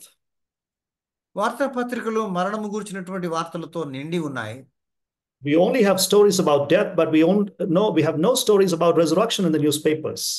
వార్తాపత్రికల్లో మరణమును గురించిన కథలే ఉన్నాయి, కానీ పునరుద్ధానమును గురించినటువంటి ఒక్క వార్త కూడా లేదు. So we have this question, will this surely happen? Can we see our loved ones? అందుచేత మన ప్రియులను మనం తిరిగి మనం చూస్తామా, ఇది నిశ్చయముగా జరుగుతుందా అనే సందేహం లేక ప్రశ్న మనకు కలిగే అవకాశం. I'm sure all of us listening to me have had the experience of going to a funeral and paying our final respects to somebody that we knew or loved in this life. ఈ మాటలు వింటున్నటువంటి అందరము కూడా ఏదో ఒక సమయంలో సమాధి దొడ్డులకు వెళ్ళి మన ప్రియులు ఎవరైనా చనిపోయి ఉండగా వారిని పాతిపెట్టే కార్యక్రమాన్ని చూచిన వారంగా, పాలు పొందిన వారంగా తప్పక ఉన్నాం. Perhaps you laid your spouse, a dear husband, or a sweet wife to rest. ఒకవేళ మీ జీవిత భాగస్వామి, భార్య కావచ్చు, భర్త కావచ్చు, మీకు ప్రియులైనటువంటి వారు ఎవరైనా కావచ్చు, ఒకవేళ గతించి ఉండగా వెళ్ళి ఉంటారు అలాగున. Or some of you may have even had the awful burden of burying a son or a daughter. ఒకవేళ మీలో ఎవరికైనా ఒకవేళ కుమార్తెను, కుమారుని అలాగూ సమాధి చేసినటువంటి దుఃఖకరమైనటువంటి అనుభవం కూడా ఉండవచ్చు. Maybe you bid farewell to a brother or a sister or to your best friend that you ever had. మీ సహోదరుడు లేక సహోదరి, మీ మంచి స్నేహితుని ఒకవేళ మీరు కోల్పోయిన వారుగా ఉండవచ్చు. If you've had that experience that you desperately want to know the truth, ఇట్టి అనుభవం మీరు కలిగి ఉండి ఈ సత్యాన్ని తప్పక నేను నేర్చుకోవాలనే భావన మీరు కలిగి ఉన్నట్లయితే, what does God's word say about it? దేవుని వాక్యం దీని గురించి మనకేం చెప్తుంది? Paul says in 1 Thessalonians 4:14. మొదటి తెస్సలోనికి పత్రిక 4:14లో పౌలు చెప్తున్నాడు, For since we believe that Jesus died and rose again, even so through Jesus, God will bring with him those who have fallen asleep. యేసు మృతు నుండి తిరిగి లేచాడని మనం నమ్ముచున్నందు చేత ఆయనందు విశ్వాసం ఉంచి నిద్రించినటువంటి మనము కూడా ఆయన వలె తిరిగి లేస్తామని పౌలు అక్కడ చెప్తున్నాడు. That is the word from the Lord to all of us. ప్రభు మనకి ఇచ్చినటువంటి మాటగా ఈ మాట ఉన్నది ప్రియులారా. The answer is a resounding yes. Yes, we will see our loved ones who have died in the Lord. అవును, ప్రభునందు నిద్రించిన మన ప్రియులను మనం తిరిగి చూస్తామనేదే ఇక్కడ మనకు సమాధానం. We believe Jesus died and rose again, and therefore we believe that God will bring with Jesus those who have fallen asleep in him. యేసు చనిపోయి తిరిగి లేచాడని మనం నమ్ముచున్నాం. నమ్మినటువంటి మనందరం కూడా నిద్రించుచుండగా తిరిగి లేస్తామనేది దేవుని వాక్య బోధగా మనకున్నది. There's a reason why the Bible says the last enemy that will be destroyed is death. మరణము అనేది చివరిగా నాశనము పొందే ఆ శత్రువుగా ఉన్నదని బైబిల్ చెప్తున్నటువంటి మాటలో సంగతి చూసినట్లయితే, there's a reason why the Bible says that. Bible అలాగ చెప్పడానికి కారణం ఏంటంటే death will not have the last word. మరణము చివరిగా మన మీద పాలన చేయదు. Death will not have the last word. మరణము మన మీద ఎన్నటికీ నిలిచి ఉండదు. We think that we are going from the land of the living to the land of the dying. No, we are actually going from the land of the dying to the land of the living. సజీవుల భూమి నుండి మృతుల లోకంలోనికి మనం వెళ్తున్నామని మనం అనుకుంటాం, కానీ వాస్తవానికి మనం మృతుల భూమి నుండి సజీవుల దేశంలోనికి మనం వెళ్ళే వారంగా ఉంటున్నాం. That's our hope. అది మన నిరీక్షణ. That's God's promise to us. ఇది దేవుడు మనకి ఇచ్చిన వాగ్దానముగా ఉంది. Why Paul emphatically says in chapter 4, verse 17 of 1 Thessalonians, we will be caught up together with them. అందుచేతనే పౌలు మొదటి తెస్సలోనిక పత్రిక 4:17లో చెప్తున్నాడు, మనము ఆయన యుద్ధకు కొనిపోబడతాము అనే మాట. Notice the next few words, we will be with the Lord forever. ఆ తర్వాత మన మాటలు మనం చూసినట్లయితే మనం అచ్చట ప్రభువుతో నిత్యము ఉంటామనే మాటలు ఉన్నాయి. We will be with the Lord forever. ప్రభువుతో మనము నిత్యము ఉంటాం. This is the ultimate family reunion. ఇదే మనకు చివరిగా మరి కలుసుకునే ఆ కుటుంబ ఐక్యత లేక కలయిక కూడికగా ఉంటుంది. What a hope we have in Christ Jesus. క్రీస్తు యేసునందు ఎంత గొప్ప నిరీక్షణ మనకున్నది. All of God's children from all centuries, from every land and every nation will be together at last with Jesus. అన్ని శతాబ్దాలలో అన్ని భూభాగాలలో జీవించిన దేవుని పిల్లలందరూ పరిశుద్ధులందరూ ఒకే స్థలం ముందు ఒకేసారి కనబడే వారికి అక్కడ ఉంటారు. What a great day that is going to be. ఆ దినం ఎంత గొప్ప దినంగా ఉండబోతుంది. And that day is coming sooner than we think. ఆ దినము మనం ఆలోచించిన దానికంటే త్వరగానే రానై ఉంటూ ఉన్నది. But whether sooner or later, we know that Jesus is coming again and he's coming soon. వెంటనే వచ్చినా ఒకవేళ ఆలస్యంగా వచ్చినా యేసు రానై ఉన్నాడని మనం ఎరిగిన వారంగా ఉన్నాం. ఆయన నిశ్చయముగా వచ్చేవాడుగా ఉన్నాడు. This hope sustains us as we journey towards heaven. మనం పరలోక ప్రయాణంలో సాగుచుంటుండగా ఈ నిరీక్షణ మనలను నిలిపి నడిపించేదిగా ఉంది. When Jesus returns, we will be like him, for we shall see him just as he is. యేసు ప్రత్యక్షమగుచూ ఉండగా మనం ఆయనను చూస్తాం, ఆయన ఉన్నట్లుగానే చూస్తాం, మనం కూడా ఆయనను పోలిన వారంగా ఉంటాం. Thank you for your patience. I hope these words have blessed your heart this evening. And I especially want to thank Uncle B. John for patiently translating for the last almost 1.5 hours. May God's name be praised. సహనంగా వినందుకై మీకు వందనాలు. ఈ తలంపులన్నీ మీకు ఆశీర్వాదకరంగా ఉన్నాయని నేను భావిస్తూ ఉంటున్నాను. Thank you brother. Thank you.